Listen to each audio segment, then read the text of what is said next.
live on Radio Karam from the wild and woolly Karam swamp.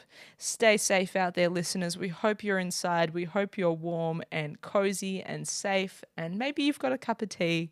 Maybe you're surrounded by loved ones. Thank you, as always, for tuning in this evening for another broadcast of Radio Architecture by Studio Razbash.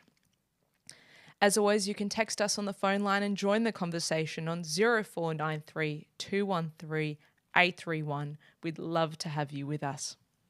My guest and conversation partner this evening is Tamara Berkowitz. She is a registered architect and founder of Tamara Berkowitz Architects, a Melbourne-based studio specialising in residential architecture. Tamara creates homes where the external and the internal design work seamlessly together, delivering spaces that are both beautiful and deeply functional. She believes in thoughtful, site-specific design that enhances everyday living and responds to each client's unique needs.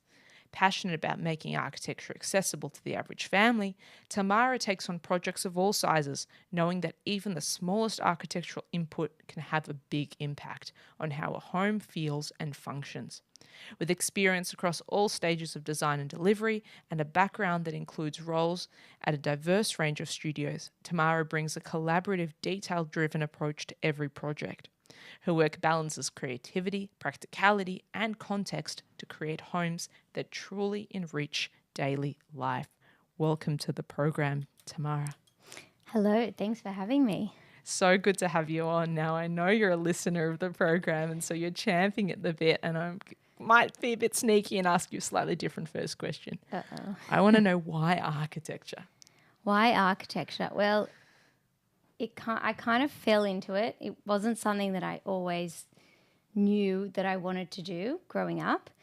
It was actually a process of elimination. I still remember in year 12 back then there was a booklet. I'm sure it's all online now. Going through the booklet and looking at all the courses, and I was like, I don't want to do a course. I hated writing essays. So I basically had to find a course that didn't have a lot of essay writing, which eliminated lots. But I did like maths and I liked creative design. Not that I did art or design in school.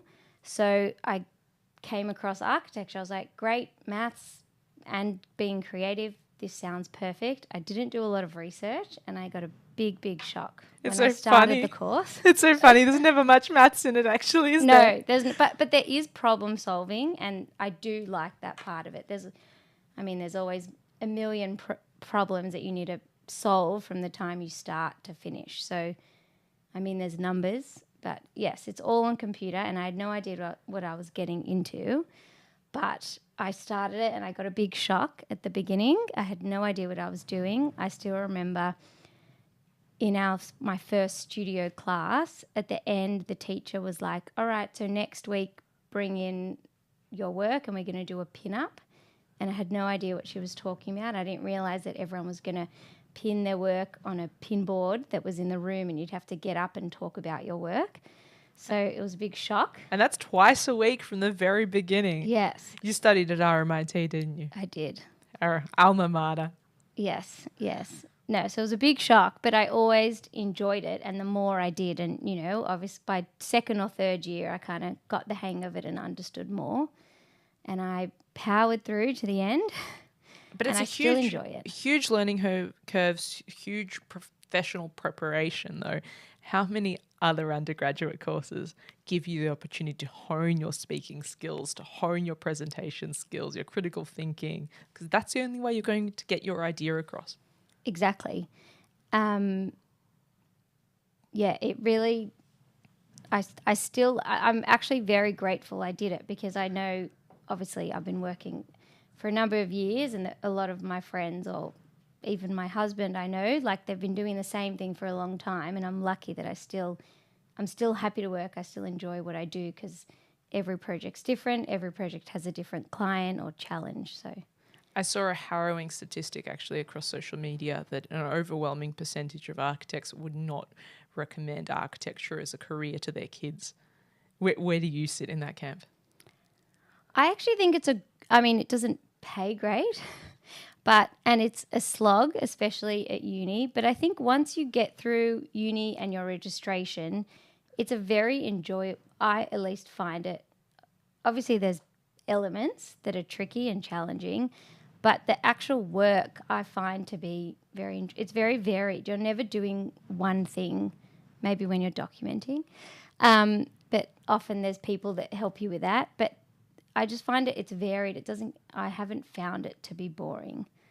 So It certainly never gets boring. no, there's always a new challenge, or they've changed a regulation, or you're working with a new builder or a different scale or site challenge that you haven't dealt with before.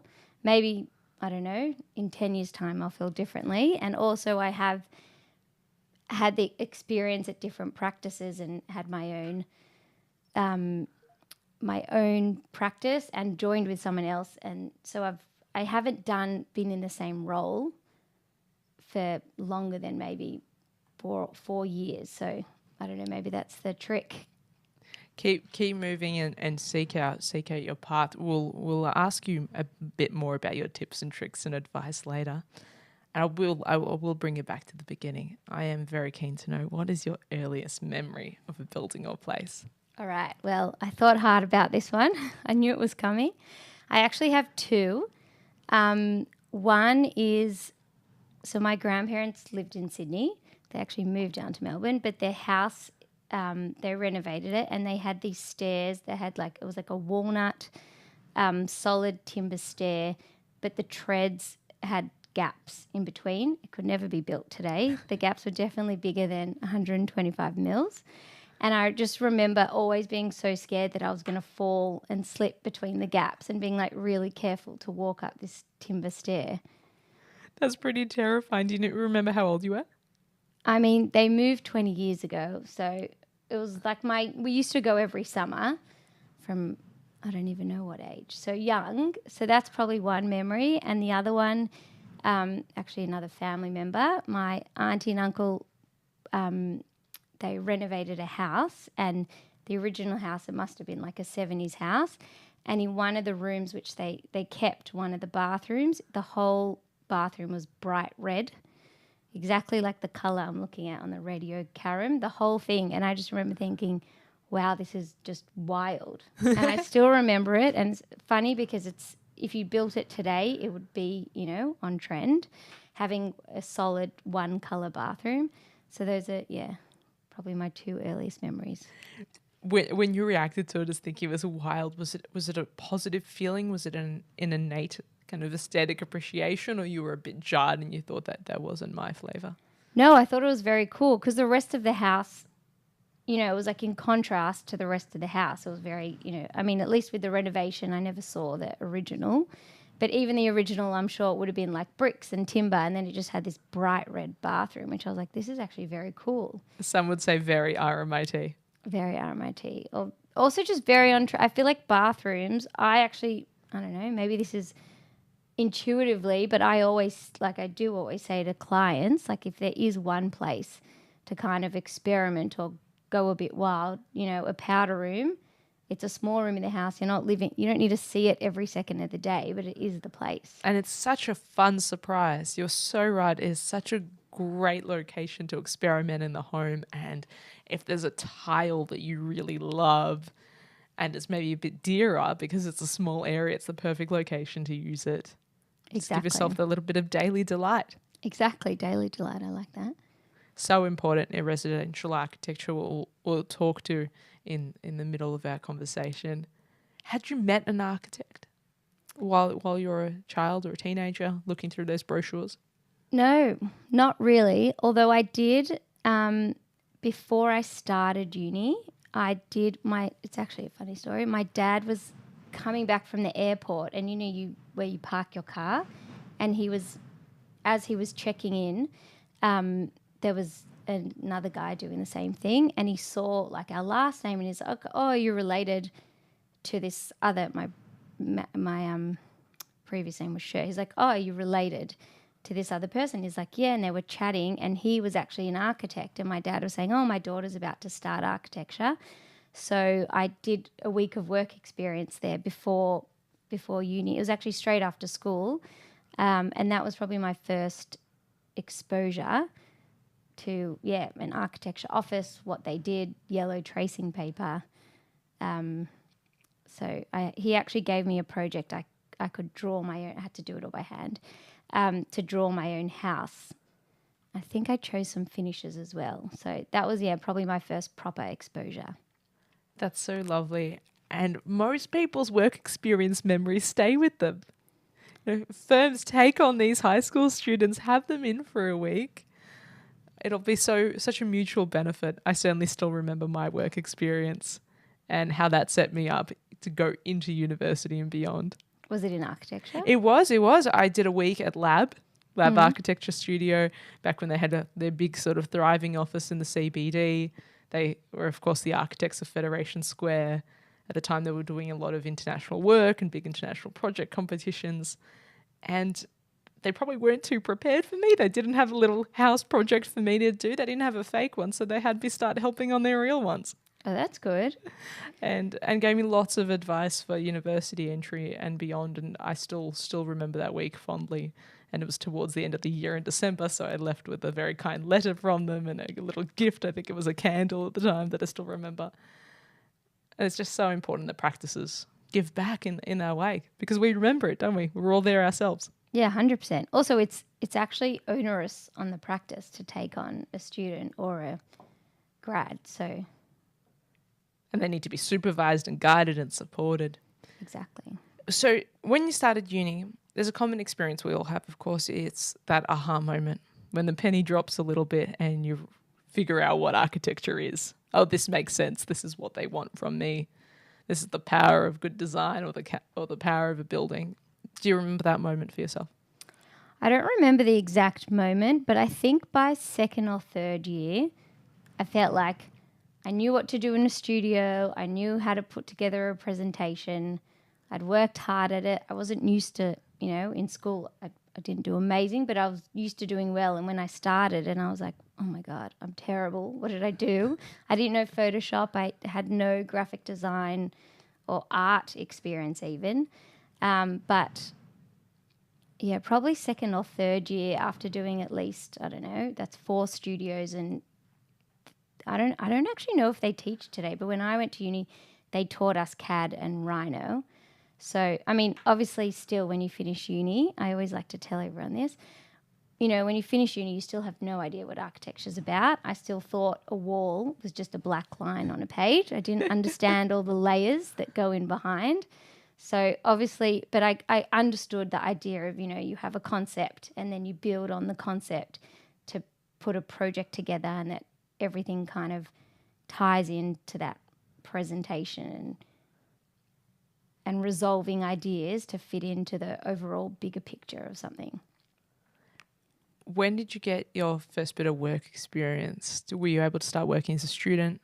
So I started, unfortunately, actually this architect, Michael Factor, if anyone knows him listening, has passed away. But I started through a friend. I did 1 day a week there. And his wife, it was a small practice, and they did, local residential projects. And his wife was actually a lawyer, but she quit law and went and did a drafting degree because she basically did the drafting. He still drew everything by hand, and she basically did most of the documentation. So it was like me sitting in a back office with the wife, and both of them actually taught me, they taught me how to do, now everyone does shadow diagrams, it's all BIM, but he actually taught me with the angles. There was some table that you had to follow to, draw the correct shadows for planning. Still remember that. It was a small office off Greville Street. So I was lucky. I worked there and also at another architect on my later years of uni that also did residential. And while I was there, actually, one of the staff members there, she was a drafts person. So I actually did a job by hand, which was a struggle. It's wild to think about now. A lot of rubbing out. A lot of scratching. Yeah. So I actually learnt not well. It was actually a job for, I think, his brother or sister. So I don't think it was like a full package of drawings, but there was a lot of schedules I did, and I did because I didn't know they were using ArchiCAD, and at that time I didn't know how to use ArchiCAD, so I did everything by hand. Trauma. It was a bit. I just kept thinking. Luckily, I'm studying architecture now, when everything's on computer. Otherwise, I think I'd be hopeless. I mean, there's such amazing formative experiences and such amazing formative stories that right now, with the current state of our market, it's so hard for students to get work. Interestingly, I've seen on Instagram at the moment, just this week, so many graduate positions be advertised, which is really exciting for graduates and the next generation. And I hope they're actively putting their best portfolios forward and applying all across Instagram this week. Firms are advertising for a grad. But it's very hard for students. Certainly not many of my students this semester were employed. Yeah, even I had jobs, and my first job, because where I was working, they didn't have a job for me when I finished full time. I still remember I basically got Google Maps, and I called every firm in lots of firms till somebody said, actually, we're looking for someone, and that's how I got my first job. So old school. That's very amazing. old school, yeah, but it worked. What's your biggest piece of folio advice to students and grads out there that are trying to get prepared? Folio advice. I actually spoke to someone, actually contacted me. They wanted work experience, but I said to them, I was like, the most important thing to understand is that and I feel like I understood this more when I started my own practice, is that when you go to a firm to do as a grad, you're still, especially today, they don't know Revit or ArchiCAD, which is what most firms are on. So essentially you're pretty kind of useless. You're green, yeah. And that the firm that hires you, even though you might have a beautiful folio, that ultimately you come out of uni and your skill set is not in documentation, which is what every firm wants to employ someone to do, because obviously the directors, doing, or the more senior staff members are doing the design, and everything filters down. So I said to her, it's probably the best to understand that you're really the bottom of the rung, and even if you were incredible at uni and you have great design ideas, it's such a small part of the project, and there's still so much to learn. So kind of know your place a little You're bit. crushing dreams. Is this to a high school student? Am I? No, a uni, a uni graduate. student. Yeah. Fair enough. That's exactly also to right. work hard, but Yes. also to do it if you can get some experience in the drafting programs, because if anyone comes, we actually interviewed someone at my old practice, and they basically did that. They came, I can do everything, I can learn everything, and it's actually because the thing with architecture is the more you know, the more you realize you actually don't know, and how much more there is to know. Absolutely. So just to kind of have a bit of perspective, or to understand that there's so much to learn. Huge. Once you finish. Yeah, the learning curve, the biggest learning curve I reckon is straight out of uni, and then I found also when I started my own practice, the first year you just learn so much when you have to do everything by yourself. I found myself giving very similar advice to my students this semester as well. So I will echo that sentiment. And that's also that for many practices, there's a bit of exchange of value. So a student should be coming with the best foot forward, saying, I can render, I can do visualizations, I can do all your marketing, your pamphlets. Instagram. I can do absolutely Instagram. I can do your social media for you. And I know AI. And I think we're really approaching this moment where the students can put excellent value add to practices, saying I'm working with AI tools, they're part of my workflow, I can understand them, we can optimize so much, take me on and teach me to draw in exchange for all this other value that I'm bringing. And that puts young applicants, students and grads in the strongest position when they're trying to negotiate their first roles and their first bit of experience in the industry, and hopefully saves them from getting stuck in back-end documentation. Yes, although back-end documentation, I think also is what, if you're good at documenting, then I feel like you're also very valuable, and then you can then move on to doing the design if you have those kind of core skills. It's where you learn the technical elements for sure. And the consequences, right? Sometimes when it's a few years down the track and you probably didn't draw it perfectly, and then the challenge comes up on site and you get a phone call from the builder.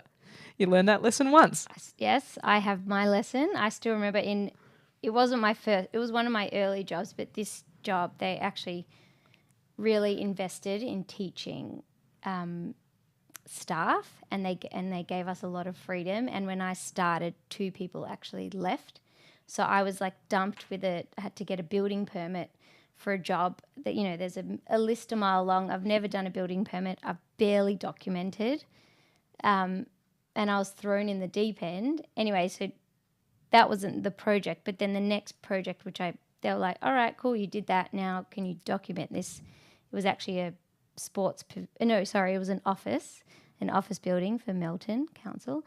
And I didn't actually realize at the time, you're drawing and I didn't understand the alignment of how important, went back to the wall actually, that it was the slab and the wall. If you didn't draw it 100% aligning, millimeters off, then it means the window's pushed out because there was an upstand in the slab. And the builder called exactly that, and it's like, something's not right, and they had to redo some of the work, and I was so embarrassed and I felt so bad. But I guess that's the only way to learn, is you make a mistake once and then you never make it again. Yeah. It's the eternal lesson, and we've all been there. Yes. I'm sure any professional in most disciplines listening is very, very familiar with that experience. And that's where mentors become so amazing, right? Any particular big mentors for you throughout your career?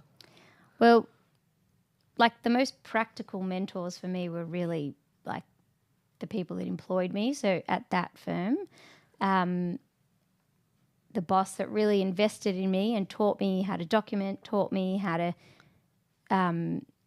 to manage projects on site.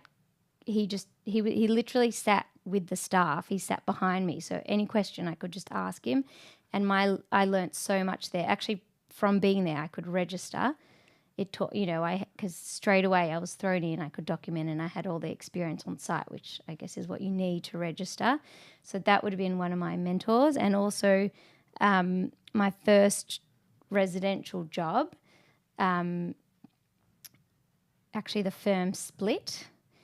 It's a bit of a divorce that happened there. Anyway, and I went with one of the partners, Emma Tulloch, and she also invested in me and taught me, I guess, the more residential side. Obviously, it works differently with public architecture and residential, and she, a lot of the residential detailing and what I loved about her was also the way she engaged with clients. It's very different, I guess, in a corporate setting than with a family and homes. And, she'd hug her clients and give them kisses, and she'd send them flowers on their birthdays. And I was like, it's so nice that she gets so personal. And, a lot of those little things like that, which make a huge difference to the client, I actually learnt from her. Wow, what customer service. Yeah, great customer. She would do anything. She was so lovely and cared so much about every project. That's the thing that's so important to touch on, because us architects, we care so much. We are constantly worrying, constantly thinking about the work, the design, your project, the best for project outcome. And so what the client's paying for isn't just the drawings, isn't just the license to go and build it on that particular site once off. It's actually the relationship. They're buying 3 to 4 years of our life for a major project, or if one that gets held up in town planning. Sometimes faster, 1 to 2 years, but it's a considerable amount of time. They're actually investing in that relationship. 100%. Also, especially with residential, if it's mums and dads, it's not something they've done before, so all their trust is really in you. So I actually think a big part of the role, it's like communicating to them the experience. And also what I find the hardest, and I actually learnt this because I did like a small renovation on my own home, and my husband's an accountant, so coming from a very different place. But the hardest part with the whole process of architecture is understand, where you start, you're investing all this money, all this time, You don't see and you anything. don't actually see the result. Like, you go to site and it's like, what's changed? What am I paying this big progress claim to the builder for? But because all they've been doing, they've been roughing in all the pipes. So you haven't actually seen the work. It's really only right at the end that it all comes together. And then you can be like, all right, I see the value. But that's probably one of the hardest thing also with residential architecture. I heard this on a podcast once, that when it's hard to show someone the value of what they're getting, because it's not like you can go into a shop, and there's an iPhone that's $2,000 and there's I don't know, whatever shittier phone A is. brick. Exactly. And okay, well, if I'm paying, I can see the value. I know the difference. Where in a building, it's, especially if you can't read plans or you don't really understand the big picture, and you pay the money before you get the result. So there's a lot of explaining and hand-holding and understanding the process that you need to educate your clients on. Because also and this is also what one of my old bosses told me, it's so important to keep the trust, because once you lose a client's trust, That's it. it's very hard to get it back. Yeah. Huge. At least they've been able to quantify the value of good design, and listeners will know that I keep coming back to this figure because it blows my mind, that for every dollar invested in architects' fees, the return on capital investment is appreciated capital value, is $11.30 back in old money, 2022 figures. I feel like I need to That's write that down. 11x plus. It's a study carried out by Dr. Peter Risbeck from the University of Melbourne together with Archie team. It's all online, listeners. You can look it up. You can plug that in for a quick search on Google. All the stats, all the data. Huge return on residential projects, particularly carried out by small architects and small practices. So it's exactly what we're talking about in terms of ROI. But really the other bit of value is you can feel a really good building. You can feel good design. So go to Melbourne Open House, right? Check out some of the residential house projects, or go to a really wonderful restaurant, or visit a really amazing public building. You can feel the good design. Yeah, it's very, I feel like once you, or let's say with some of these clients, once they build or renovate their own place, then everywhere they go, or during the process, because then you start to notice. Yes. And they always say, oh, I went to this place, I saw this, or, because their whole mind of architecture is kind of opened up. Yeah, exactly. And then you really, you can sense. And you're starting to educate them, and they're going with you on this journey. I'm sure there's no short, gentle "I told you so's," affectionately, or sometimes left unspoken. What's been one of your favorite memories on site with a client? Do you have any stories you can share with us? Any reactions or reveals? Or I got to think about that one.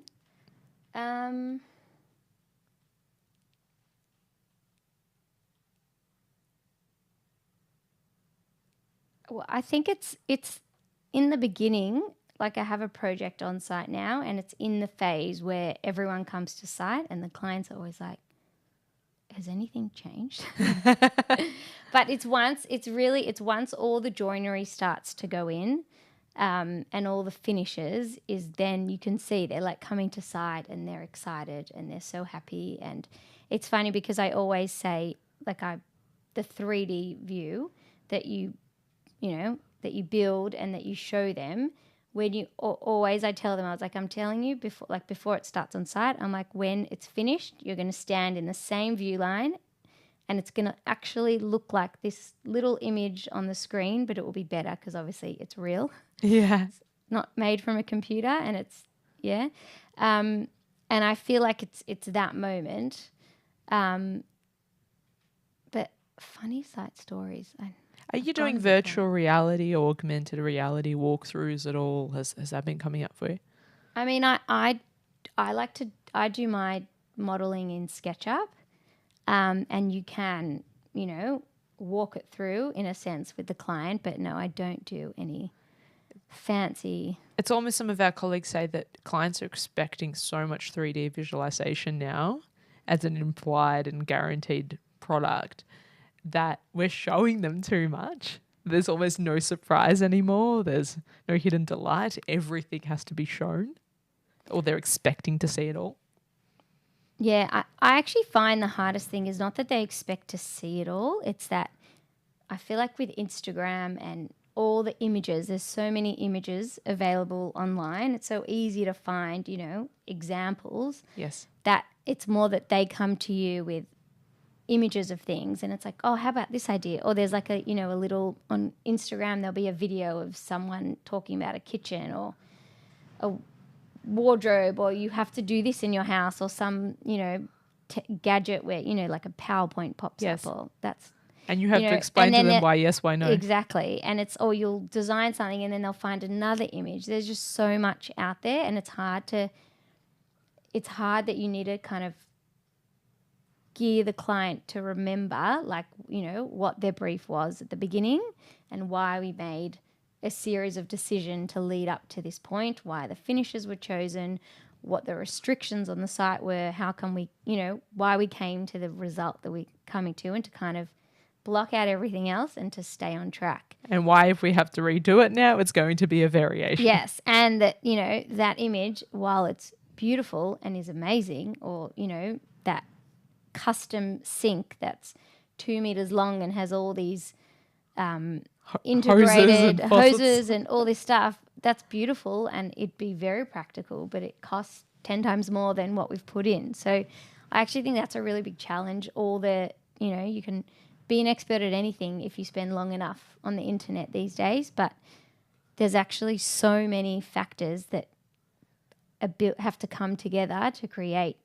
any building, engineering, site constraints, planning, hundreds. I once, actually with my previous business partner, we once said, like near the end of a project, we were like, how many decisions do you reckon we made to get to the end of a project? Especially when it's on site and, you have the builder calling you and they're like, how do you want us to finish this detail? Should we do it this way or that way? There's just, thousands, I don't know, maybe hundreds of thousands of decisions that you have to make. So it's always important to remember, and this is something that, I remind myself as well, because, before projects finishing, you always get a bit nervous. Did I do the right thing? Is it going to work out okay? But to remind yourself that, as I said before, there's a reason why we came to this result, and we spent a long time and we did a very thorough, the way that the design process, or the way I've done it and the way I've been taught to do it, it's a very thorough process and it takes a long time, and you consider all the options at the time. But at the time we thought about that decision and we came to it because of X, Y, and Z. So you have to be confident that, you stuck to it, because there's so many possibilities, but it's, with the tiles that were available in your budget, or all different things. Exactly right. It was the domino series of events, but the decisions were made with confidence and with collaboration. And that's what the architect is, the agent of the client, because sometimes the client doesn't want to be involved in every single one of those decisions. No, they and just it's best when they're not. They just want to trust you to solve it and get it across the line. I'm also thinking of how often doctors and GPs have the experience of a patient comes to them and they're like, I've done my research, and we're almost bombarded with the same, but with Pinterest. Yeah, exactly. and on technical methods of construction, or whatever new fandangled idea that they've seen on the internet that week. But I will also caution listeners that architectural photography is smoke and mirrors. We've all been on site where we've seen how gorgeously it's styled, an image is corrected, something is tweaked there, something is photoshopped here. And the way a project photographs that one moment in the perfect light that has been decided on and styled and curated is not its reality. No. Also, you can't live in a photographed home. Very difficult. You can't live because you have Tupperware and you have leftovers and you have a life, and the kitchen gets used. Exactly. I feel like that also is, it's so easy to get caught up in all these, these perfect images. But I also feel like there's so much more, like that you can as much as everyone wants this beautiful, perfect home, it's also such an unattainable. For most people, majority of Australians aren't using architects. There's a reason why, all the volume builders are everywhere. So it's also important to just remember that, that's not necessarily unattainable, but there are, what I have been doing recently, a few of the projects I've been working on, it's even if there's a friend who's using a volume builder, but they come to you for advice, anything you can tell them is still going to be have such an impact, because I feel like an architect is just works so different. Like I've had so many people who've come to me from, they've gone to someone else and then they realize, actually, I don't like it. Or there's a problem, and then they come to, an architect, because it's hard to realize, as I said before, the value till you go through the process. Everything sounds so overwhelming or so expensive at the beginning, but once you kind of go through the motions, then you're like, actually, now I understand why it's so important. But so I've had a few of, these smaller jobs, and you can actually, with these jobs, I feel like the impact you have, or the clients are actually way more appreciative, because they're not that their expectations were lower, but they're just so much more grateful for everything you can do for them. Absolutely. And look, not having the right team in your corner, not working with an architect first, mistakes cost you more. Exactly. Like, do the feasibility study. Listen to the professional advice you're receiving. Don't try rush ahead. The amount of mistakes and the corrections thereafter are going to cost you way more up front than you were initially nervous about going with. Completely true. And many more, actually, there's quite an emerging kind of moment in our discipline, isn't it? That so many more practitioners and architects are offering consulting services, because we also have to value our work and our services. We can't be giving our free advice. We can't be consulting for free. There's a reason it takes minimum 7 years and a 3-part exam and a lot of insurances to be an architect. But it's bringing people in and making everyone have access to architectural advice. Right? Yeah. If you can afford a renovation, you can afford 1 hour with an architect. Exactly. Also, there's a lot of firms doing, I actually went, I don't think it was last year's one, it was the year before the Archi Team conference. They're always very good. And it was about alterations and additions, and a lot of the speakers were talking about, they did projects, like there was Kennedy Nolan spoke about, they did an apartment building, and it was for the idea was that they could rent it out at low cost, so they had to be very careful with what they spent their money on, and there was a team of them, and they had Finding Infinity, and it was very sustainable. And I remember one of the lines she said was, it's okay, I'm not saying it right, but it was something like, not, it's okay to have a bit of ugly, or that, you got to, it's basically that it's choosing where you're going to spend your money and what you're going to do. Exactly. Picking your battles. And sometimes it's the small moves that have such a big impact. Like part of that conference, there was another presentation in a totally different context. It was a school that needed extra space, and I think it was Nice and Murcott, and they basically just added a veranda. And that veranda, and it was, they did it in some colors, and it was see-through. It, had perforated metal, I think, so there was light that came through, and just adding that extra veranda around the school gave it, like an extra aesthetic, but it also practically, like, there was all this extra space for the kids to move around, to hang their bags outside the classroom, so there was more room inside the classroom. And it's just these small, very careful, thought out decisions that actually can still have big impacts. And yes, it's not going to be this, multi-million-dollar house, but it's very purposeful and very meaningful, and hasn't kind of blown out of context. That's the magic and the power of architecture. Yes. Completely. I'm wondering, what does good design mean to you?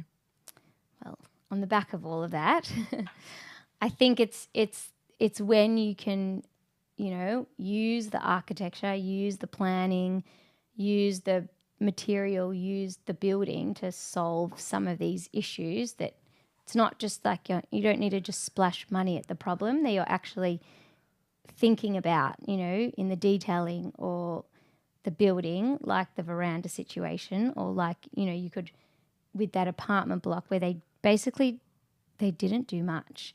They kept it was an old brick walk up, and they basically changed the windows and the roof and insulation so they could lower the cost of all the bills. And it's just these small, little changes you can make that have such an impact on the overall. Amazing. We've just had a text message come in.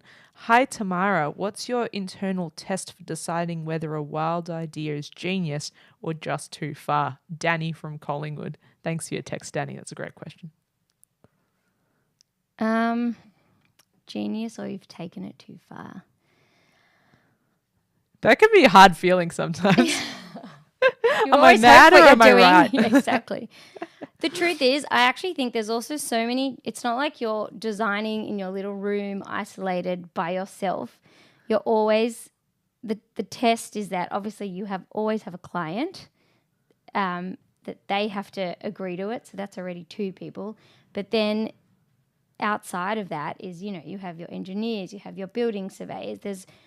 There's such a big team. There's the builders, that there's so many kind of checks along the way that you'd hope if you were kind of sailing off into this wrong direction, someone would kind of tee you back. But really, it actually comes back to like problem solving. If there's a problem and you can find a solution, well, then you're in the right direction because you've solved a problem. And it's that chain of decisions. Exactly.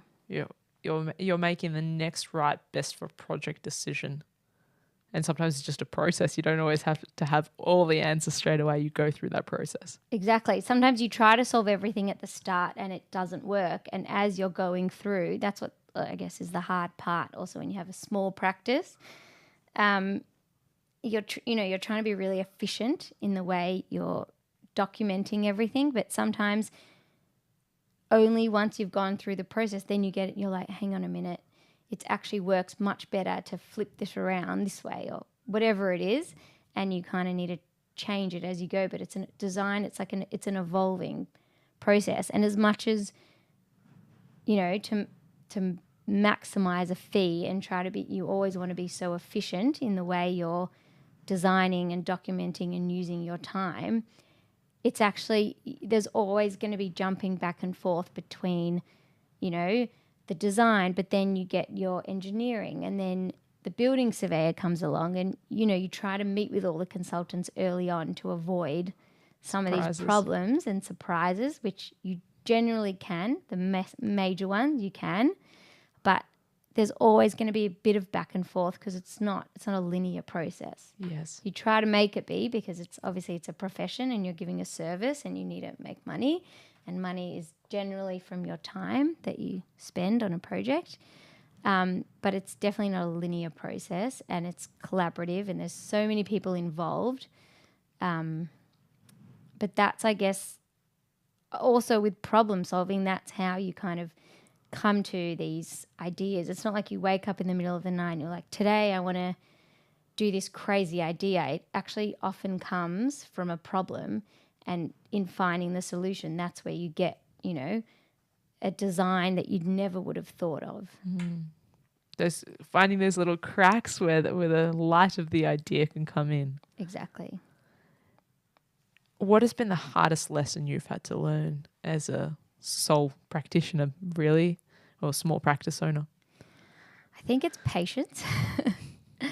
The hard thing about starting or having your own practice, especially early days, is that you never know. You can't plan ahead. You don't know what your next, you might get a job and it's great, but then the job finishes and you need more work. So it's really just about being patient. And I think what I've learnt the most is that just, number one, you can't make decisions, even though sometimes you really want to, obviously within reason. Like, if you're starting your practice and you're doing it solely, you're making it purely financial, sometimes those projects, they're not right and they're not right for you, and maybe the client is not going to work out, but you take it on anyway because you're like, I need a project. And those are actually the projects that end up turning sour and in the long run cost you money because it's not the right fit, or you just know that they don't appreciate your service, or there's normally some red flag. So it's just no, when you have a feeling about a project, I always say, like, work's great when you have really good clients that appreciate you and they're happy to pay you for doing something that you like doing. So it's just about being patient and and I also think the more people you talk to, or when you say yes to job, my rule basically on taking on a job, if someone's nice and they appreciate me and they're respectful and they're willing to pay me, then I'm happy. Doesn't matter how big or small, because also, like, some jobs start small and I had someone approach me and they're like, we just want to, and often people ask you for small things because they're your friends, and and it's like, we just want to paint. I really want to paint our house, and I've been dying to change. They had tiles and they wanted to change to timber floor, and then ended up doing the kitchen, the bathrooms, the laundry, a bit of, we added a wall here, and eventually, part one was ground floor. And then once that finished, they're like, we really want to do upstairs. Let's plan to do it next year. So you also never know, because it comes back to the process that once people understand the value, then they're more willing to trust you and to do more with you, because they understand, that's how the kitchen started. Because when we were talking about changing the floors, and we're like, well, if you want to do the floors now, if you put in new floors and in 2 years' time you want to change your kitchen, then you're going to have gaps because you can't put the floor under the kitchen. And then they thought about it, and it's back and forth. And then they're like, you know what? Anyway, some of the cupboards, it was Laminex and it was, peeling off. So then they're like, do you know what? It actually makes sense to do it now, because to do it in 2 years' time is just silly. So you never know, but it's really just about being patient and about being friendly to everyone. I have a friend also who has like a new practice, and someone called up, they wanted their kid to do work experience, and they were like, oh, I don't know, it's so much work to have someone. And they did it, and in the end, like, the kids' parents ended up coming to them to use them as architects. So it's just about being patient, and I think if you do good work, people will want to refer you, and it takes time, but you can't make decisions solely about financial or to get in a magazine or any of that, because it takes kind of years to build up. Everyone says how important, that you've got amazing advice, Tamara, but everyone says how important it is to trust that gut instinct. Yeah. When you've got a feeling, when you see a red flag, trust it. Trust the knowing. I've learnt the hard way on a few projects. Trust the knowing, trust the knowledge. What's a dream project for you? If you could close your eyes and ask for any typology, any type of building, what would you love to do? I mean, I do love doing houses for people. I love the, learning about a family and building that connection, as much as sometimes you think, if you work with a public project or an office. I have done an office, and it was nice because, you go to the meeting, it finishes on time, they pay your bills on time, everything's on time, very professional. But then on the other side, like, I don't mind that I text with my clients. And at the moment, like, as you build up a practice, a lot of the people you're working with are friends. So a dream, I did it a bit in a previous job, like childcare centres. Mm-hmm.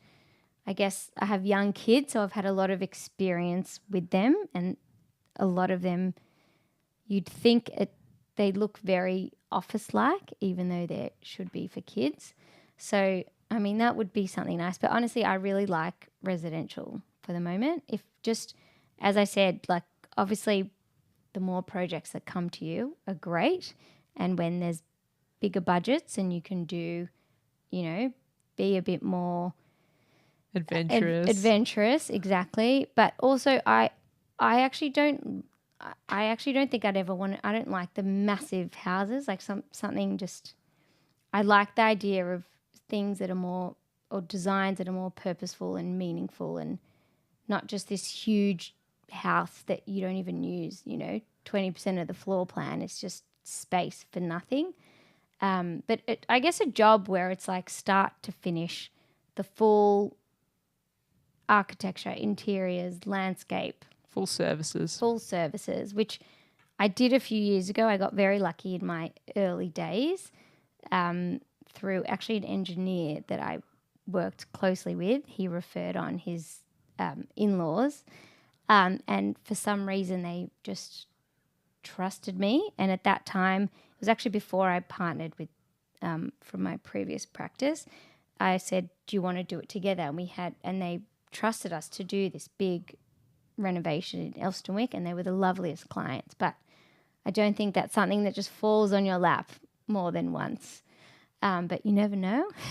What a dream. And truly, we hear so many of these stories that someone can walk through the door of the office if you have a shop front, or someone can call up, someone can send an email, and you never know when that next surprise is coming from. And I think that's also kind of what keeps architects optimistic as a Exactly. profession, not just that we're dealing with hope and ambition and envisioning futures and possibilities, but Although the funny thing is, if I might just add, I spoke to an architect. He has a big residential firm. He's been doing it for years, and we were, having a bit of an architecture talk. He's like a cousin of a cousin, and he was saying even after, like, I don't know, I think he's had his practice for like 15 years, and he has staff and everything, and is very much established.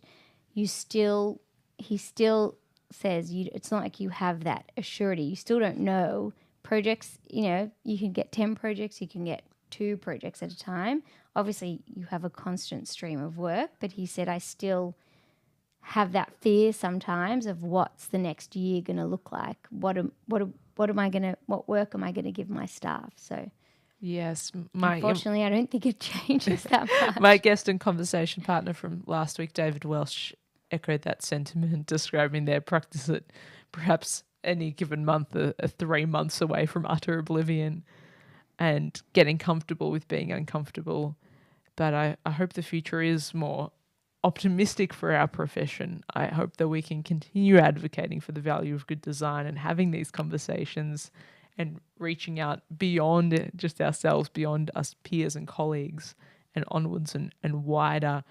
How do you feel that AI is going to impact our discipline? I mean, I actually went to a talk not that long ago. It was AI in architecture. It's an incredible tool. I mean, I played around with it of taking, a very basic SketchUp render and putting it into AI and, make the timber look real, giving it the prompts, and all of a sudden it spat out this unbelievable looking render that I paid nothing for. So there's definitely value. I don't know I'm sure everything gets embedded in the programs. And obviously for writing and website and text, it's incredible. He did show, because you can upload documents and compare documents, and I actually had a play. I uploaded a previous QS, like a cost report for a job, and I said, like, can you pull out based on this report, what are the current square meter rates, or to try to get that information to use for other projects. And there's just so much you can do. But I do think, I mean, maybe I'm hopefully thinking that there's still so many, the architecture can never be just a computer, because I feel like that's how you get when that's what volume built homes are basically. If you want something like a volume built home, that's just a box on a perfectly rectangular piece of land, which I have discovered that a lot of the volume builders will only use they only use rectangular sites.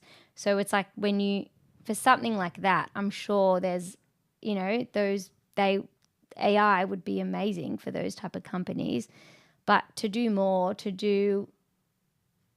solve, if you have a complicated site or you're trying to use a small budget or Trying to do get something quality, more, get quality. delight. There's so many factors. There's engineers, and there's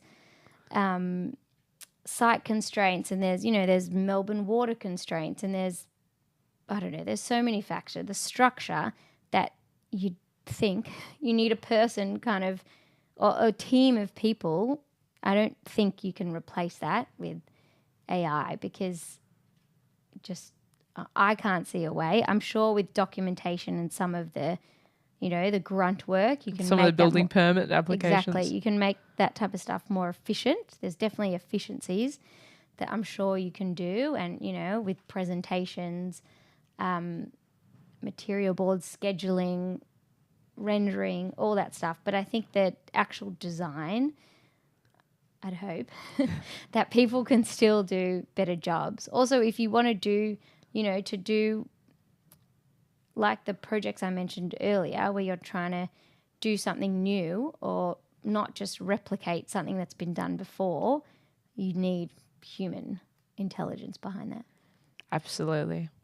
We started this conversation by remembering that early mentorship, early opportunities as students, as still high school students, as graduates, and how important that entry-level moment is. And in a way, the fear is that AI might indeed take all those entry-level positions. And there's some of those grad roles, some of those student roles, and really start narrowing the opportunities for the next generation.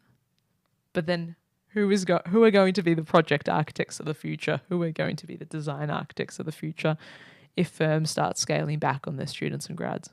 Exactly. Although it's like when people used to say, oh, now that you can read a book on a Kindle, like what's going to happen to a library? People love paper. Exactly. Libraries are still I go, or at least once a month to the library with my kids to choose books, and they have the best time, and they've kind of had to adapt to still be relevant. So I'm sure there will be some adapting to stay relevant and to stay, with the future and to integrate. But at the end of the day, also, it's a human, well, with houses at least, from my experience, it's a human need. And the person building the house, they don't want to be doing it where they just upload it to a computer and it spits something out and they can't read the plan. Part of it is the hand-holding and the guidance. Also, the collaboration is what makes projects. That's what, often it's some interest of a client that could spark the inspiration for a project. So I think it's all the people together that work on things that's what make, projects special. Or Absolutely. And no way that AI could get the bespoke level of design and bespoke level of care that an architect offers their client. And when the drawer is in the perfect position, that piece of joinery is designed exactly as you need, and it suits your lifestyle and your home and your family, I don't feel that AI will do that. Because we have been trained in the design thinking to ask the questions. Even if a client spent hours and hours on Instagram and Pinterest and inhaled every blog and how to think about your reno, I don't feel there's fully enough information to comprehend. No. Also, I still think there's a lot of, I'm also no expert, but I know it's all about prompting. Yes. With AI. So that also just shows you're not going to get the result unless a person can input the data or the direction. So it's a lot of work so far. The prompting takes just as much effort sometimes. Certainly my students have found that with AI rendering, getting the prompting right takes just as much work as doing it themselves the first time. Well, that's what I found when I put that one render in. It was of a powder room and it turned out fantastic. I was like, great, I'll do all the renders for the project. And then the others, it's no good. Didn't go as good. Not as smooth. I'm mindful of the time, Tamara, so I'll ask my last question. And that's, what gives you hope? Hope. Definitely not AI. No.